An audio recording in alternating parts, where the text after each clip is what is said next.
Hey guys, welcome to English Made Simple. This is episode 7, número 7.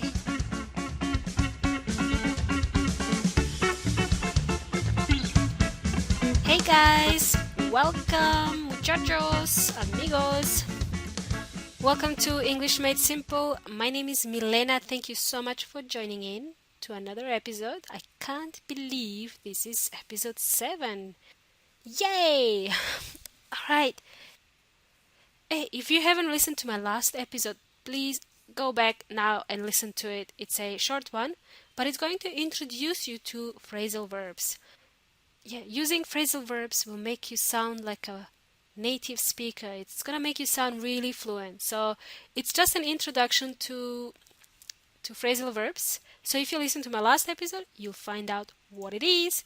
Look, before I go into this episode, I would like to say a big thanks to my special listener, Juan Carlos from Zacatecas, Mexico. Ándale, órale, güey. How are you doing, Juan? Thank you so much for your nice comment. I'm so happy you're listening to my show. Thank you for letting me know you like it. It really keeps me going. So, you know what? Speaking of Mexico, every time I see Mexico, hear about Mexico, it reminds me of Speedy Gonzales.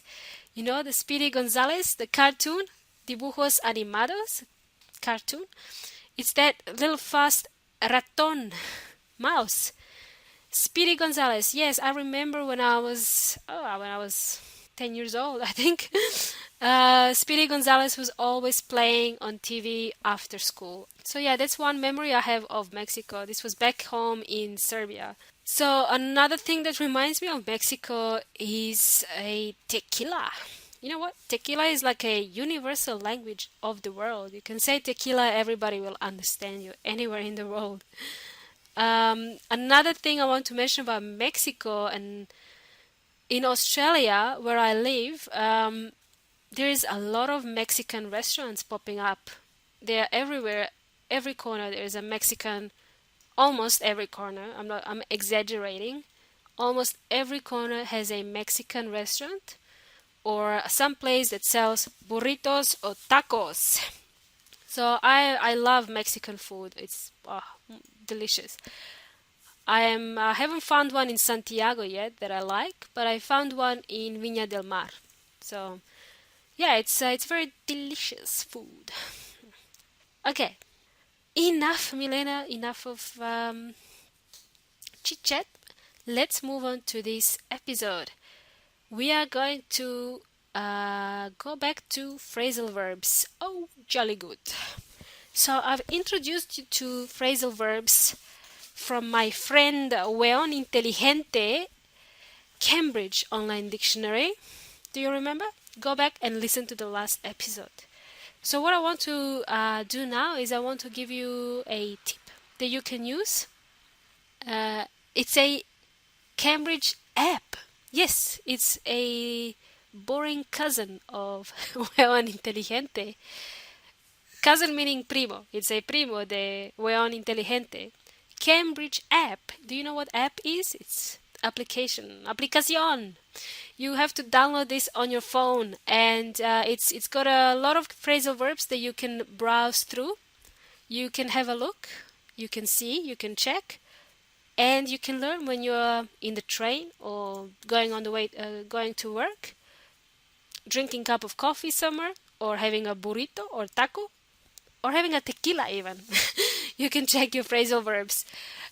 Look, this is just one app, but if you just do a quick Google search, you will see there's a lot of useful apps that you can download on your phone and practice English. Okay, so hey, in this episode, I'm going to use an example of phrasal verb ask for. That's two words, to ask, preguntar, for, which means para or por. In English language, we have to join these two together.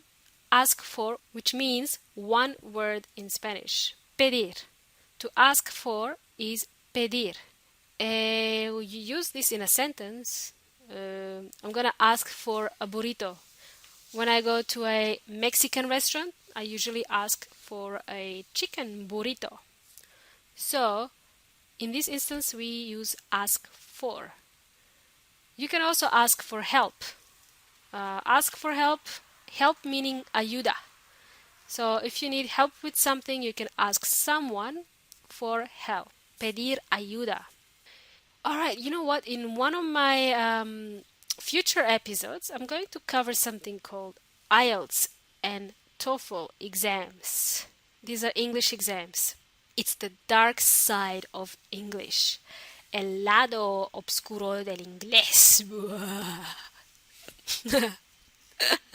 It is the dark side of English. If you've seen Star Wars, you'll know what I mean. You know the Star Wars, the movie? Yeah. So yeah, IELTS and TOEFL, that's all you have to remember for now. I'm not going to confuse you and overwhelm you, but we're going to cover some topics on IELTS and TOEFL exams in the future episodes. But for now, it's getting really dark here. It's getting really dark. I am going to finish this episode. I'm going to have my glass of wine, finish this episode, and relax a little bit. So enjoy your night, people, or enjoy your day, and I will see you next time. Hasta la próxima. Ciao.